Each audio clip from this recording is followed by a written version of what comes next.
G'day everyone, this is a quick update on the stock Eli Lilly, the pharmaceutical company. Announced overnight that it's cutting its insulin costs by 70%, and this is what the chart looks like on a daily level. So you can see here, it was doing quite nicely on a moving average 200 on the price chart, and it finally broke through convincingly there in the last few days. Obviously, there's been a bit of an insider knowledge there previous to the announcement today. But just notice I want to highlight the CCI 1500 indicator we use in our trading in terms of direction, bullish or bearish direction of the stock charts. You can see there was a lot of signals being shown in terms of the CCI 1500 breaking to the downside, and it did so more convincingly in the last few weeks or few months actually, telling you to get out of the stock, and it's finally done that on the moving average 200 on the price chart. The CCI was giving you that indicator probably years in advance or months in advance.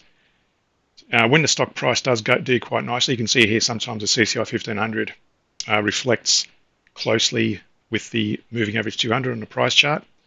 But when it does start collapsing, like it did back here, for example, on the CCI, there would have been a nice little area to get out of the stock and then potentially re-enter the stock at that level there to buy there again, and then again exit the stock when it price drops below the CCI 1500, or you can even use the moving average 20 to exit the stock if you're using that as a strategy.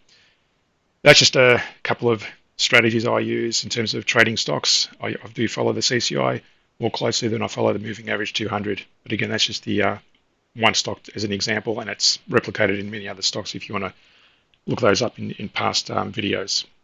To understand how to properly trade using that technique, reference the playlist at the end of the video and also some links in the description below. Here are some of my investing rules. Buy proven blue chip stocks only, avoid speculative stocks.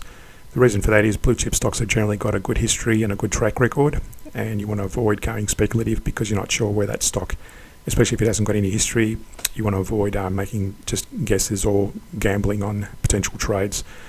Buy stocks which pay dividends. The reason for that is if the price goes against you and you're not closing out according to gaining a profit in the short term, at least you're getting some level of income via dividends if the stock price goes against you. Don't short positions, go long only. So again, similar to the blue chip environment, if you're going to go short, you're basically speculating, and if you are going short and if you have to pay dividends, the dividends will be paid to those traders that are going long. So that'll be just an extra cost in your trade. And don't trade on news. Price is already factored in the share price. If all the insiders have generally benefited from any inside knowledge of the news, and so by the time it hits the websites or the papers, you're getting late on the bus, so you're going to be missing out on any potential gains. Thanks for watching. Don't forget to click the subscribe and the like button and click the notification bell to get all the updates to the channel. If you want to support the channel, subscribe to the Patreon page. The link is in the description below. Happy investing, and speak to you in the next video.